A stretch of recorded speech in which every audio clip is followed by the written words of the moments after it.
Welcome back. As you know, I'm Eli the Computer Guy here for the Daily Blob, where we ask, don't you trust us? Anyways, one of the things I've been talking about a lot lately is this whole idiocy with the whole anti-China policy when it comes to user data. Basically the idea that TikTok is an existential threat to American citizens, but somehow Meta isn't, right? You can literally go out apparently, and for something like 10 or 15 cents per record, you can buy information about U.S. service people and their family members. And that seems to be absolutely a-okay because you're spending money in order to get the data, right? TikTok is bad because they're trying to get the data for free. Really, the American way is you have to be able to buy service members' data. And one of the things I've been arguing for a long time now is that what we really need is we need good policies, we need good laws, and we need good, solid regulations in the United States for how to deal with people's private information, right? There's this thing going on right now with the airlines. Apparently, the airlines are now selling our information to the government, right? So if the government wants information about you and they try to coerce an airline to give them that information, they have to get a warrant. If the airline simply has a product that allows people to buy information about their passengers, then the government can simply go and swipe a credit card and buy that information, right? And I've talked about this, where this is becoming a real issue because people are losing trust in all of these systems. They lose trust in the platforms. They lose trust in the systems. They lost trust in the government. And when you lose trust, you're less likely to avail yourselves of products or services that might actually be both good for you and, at the end of the day, good for the country. I've talked about this before, where I got my degree in criminal justice years ago, and it was interesting. We had a seminar from a postal inspector, 20 some odd, 30, almost 30 years ago. Anyways, and it was talking about, the postal inspector was talking about it when he'd have foreign postal people come in and look at how the U.S. does, basically sends letters and all that kind of stuff. And one of the things that he would tell the foreign people is how important it was not to open up people's mail. Right? So back when mail was a big thing, people are sending letters back and forth. More or less, your mail was sacrosanct. Now, there were there's always going to be intelligence agencies. Some people would try to get into mail, but generally, unless there was a real reason for it, the Postal Service did not. They did not touch your mail. They simply routed your mail from point A to point B. And one of the big arguments that they made is that gives people trust in democracy, right? The freedom of speech, the freedom of your papers and documentation allows the democracy to be stronger. The more people believe in this structure that we have, the more likely they are to keep it going, right? And that was one of the things that they would talk about, like there was an actual value proposition there. So one of the issues that we run into in this modern world with these intelligence agencies and these law enforcement agencies and everybody else in the world trying to compromise your personal information is it creates a tremendous amount of distrust by the people. And then we get into this weird world. We get into whatever we have in 2025. I think this is kind of interesting with RFK. So RFK, right? Trump administration. He now wants everybody to wear wearables. Doesn't that sound like a good idea? So from PC Mag, RFK Jr.'s public health plan, get every American to buy a wearable device. And here's the thing. If I trusted our government, I would 110% agree with that, right? I actually own an Apple Watch. I own an Apple Watch Ultra that I use when I run. I ran 12 miles this morning. So whenever I run, I put on my Apple Watch, I put on my AirPods, and I just do that. I do that until I get done, right? Anyways, the great thing about it is, it tracks your heartbeat, it tracks your VO2. It still has the VO2 sensor in it. It tracks all this information, so you can see how your health is doing, right? I have that, and then I have a special scale upstairs that tracks a whole bunch of different information. That all goes into apps on my iPhone, and so basically I can track my health. I can track my weight. I can track my VO2 max. I can track my heartbeats and those types of things to show that I'm healthy. Right? I'm healthier than a 25-year-old male. They show little stats for like the different averages or whatever. And yeah, apparently I'm healthier than a 25-year-old male. So yeah, when Trump gets us into war with Iran and the draft comes back, I guess the Marines are going to come finding me. It's like, what? But I'm a gimpy ass, almost 50-year-old. Like, yeah, you're still in better shape than the kids nowadays. But anyways, I actually think it's a great thing, right? Because one of the issues with healthcare in the United States is we have just such a miserable healthcare system. And the problem is when you have health problems, right? If health problems are caught early, they are much easier to treat or try to reverse. But how our healthcare system is just jackass-asinine, right? So supposedly, you have your yearly physical. Once a year, you go in, they check you out, and they ship you out the door. Well, here's the thing. What happens if your health starts going downhill 1 week after your yearly physical? And maybe it's not big at first. Maybe you're a little bit more tired. Maybe you feel a little bit weaker, right? Just those little things. Well, if it's not horrible and you don't go to the hospital, it'll be another year. And so by the time you get another year around, right, they might go like, oh, wow, you've been having this problem for 11 months. If we had caught it, 10 months ago, 9 months ago, we wouldn't have been able to deal with the situation. At this point, it's going to be a big thing to deal with, right? And that's when you do your yearly physical. Like for me, when I do my yearly physical, I had my first one after 3 years. I was a good boy. For a little while. I turned 40. I started doing my yearly physicals, and then I just kind of stopped. As you go in, they poke you, they prod you. Oh, I still remember that. Oh, the first exam, the first finger. The finger. Man, the finger. I went there. Basically, the doctor, he started pulling all these paper towels out of the paper towel dispenser, and he kind of threw them down on the bed or whatever, that little bed they have in the doctor's office. And I was like, "What are all those paper towels for?" He's like, "To clean yourself up afterwards." It's like, oh, fuck. Oh. I found nothing about that whole process enjoyable. Oh, God. Anyways, but I was a good boy for a while. And, I got poked and prodded. And then I just keep forgetting to get around to it. So think about that. Think about if I started having a health problem, like 1 month after the last time I'd seen the doctor 3 years ago, right? That'd be an issue. Don't worry, I just saw the doctor again. And I got to poop in the box. I pooped in the box yesterday. I will tell you, if you get the box to poop in, this is what my doctor said. My doctor said, as soon as you get the box to poop in, she said, the first thing you do is you open it up, you read everything, you put it all in your bathroom, and then the next morning, you poop in the box and you get it gone. And she's like, and if you don't do that, you'll never poop in the box. And I will tell you, it's true. I got the box to poop in. Oh, like a month ago, and it just kind of sat on my dresser, and like every day I was like, okay, I need to poop in the box. Today is the day I will poop in the box, and then days went by and weeks went by. It was finally like a month had gone by, and I still had not pooped in the damn box.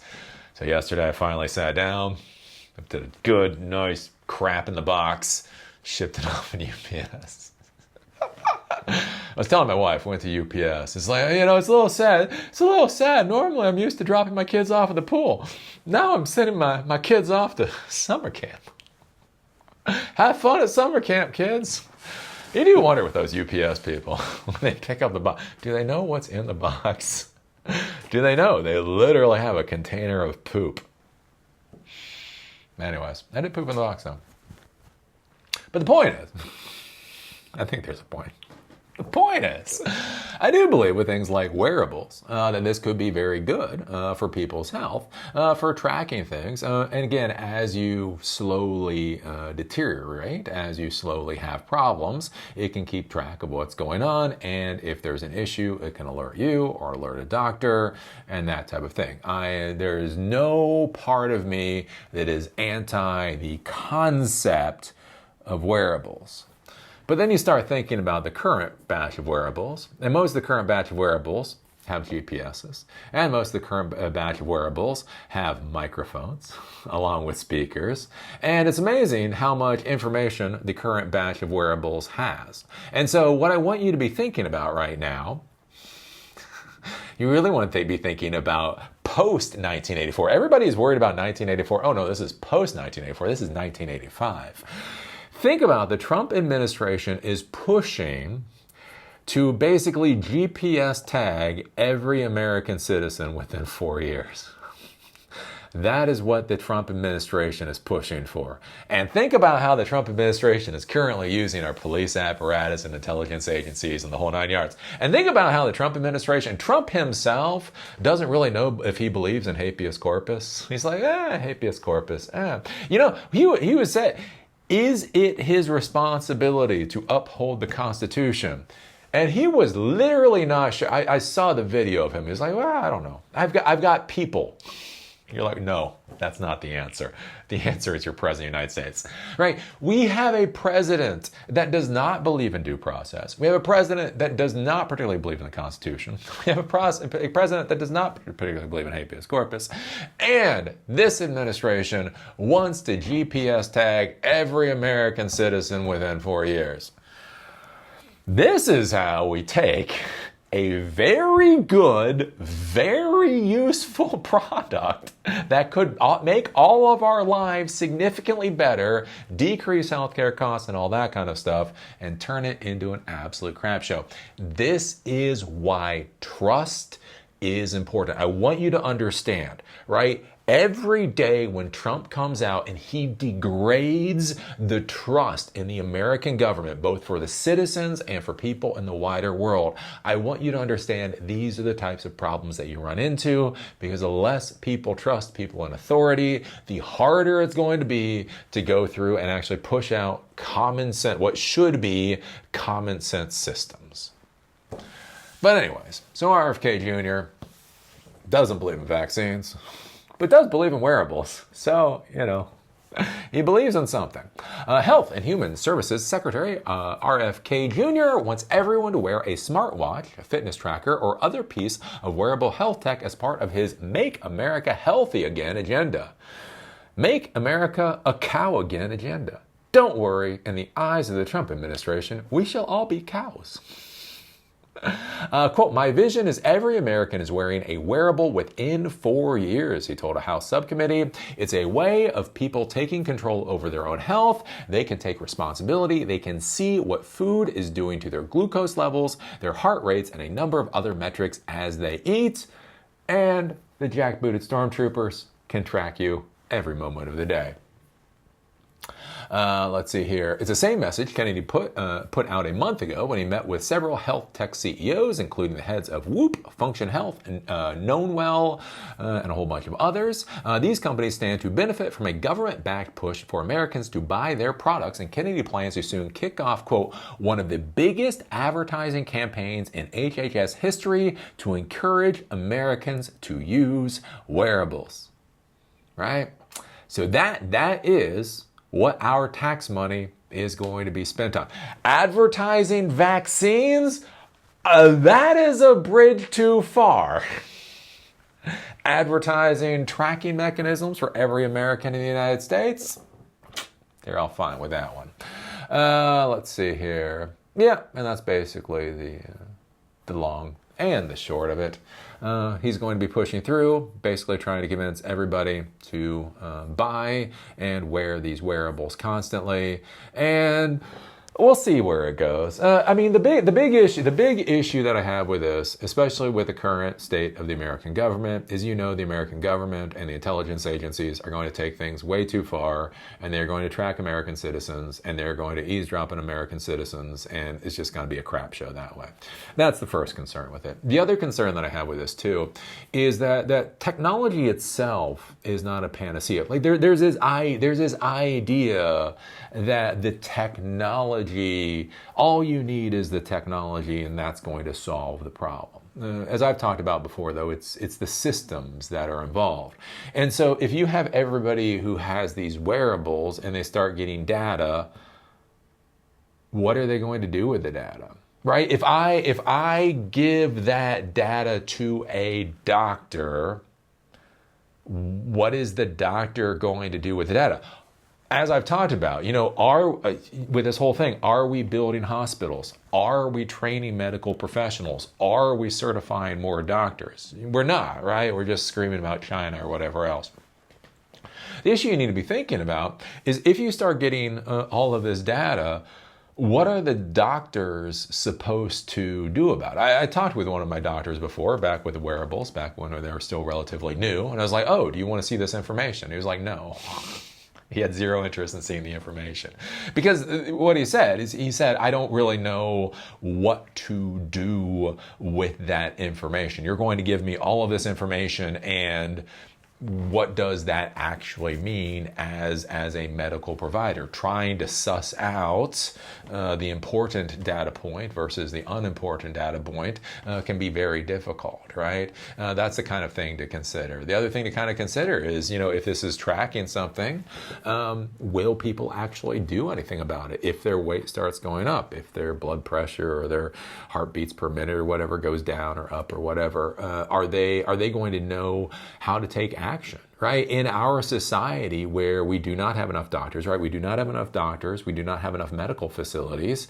If you start showing how unhealthy the American population is, what are they going to do with it? I mean, the worst part about this kind of thing is it could actually make Americans even more sad, and feel even more pathetic, right? Imagine all of the health problems that if we really deployed wearables well, and we had a system for deploying wearables and for tracking, think about how many underlying conditions could be discovered, could be brought to light, that the people with those underlying conditions would have no way to do anything about. Okay, so we're going to do all these wearables. We know it's going to increase the load on the healthcare system because more people are going to be coming in for things like preventive healthcare and that kind of thing.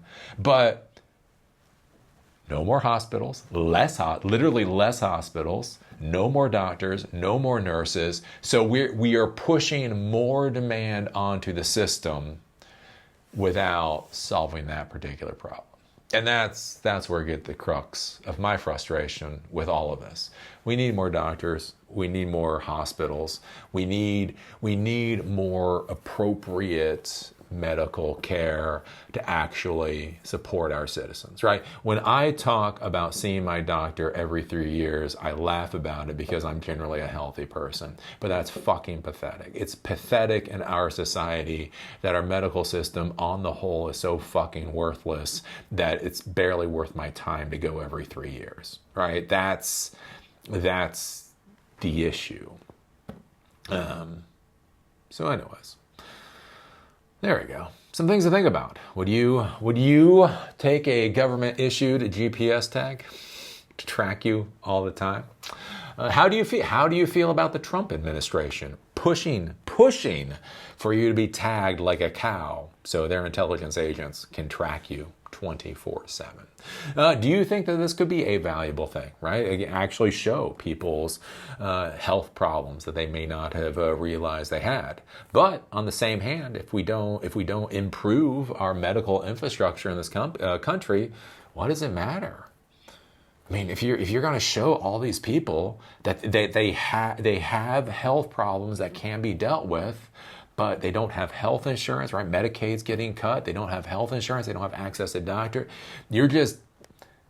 Is that making things better?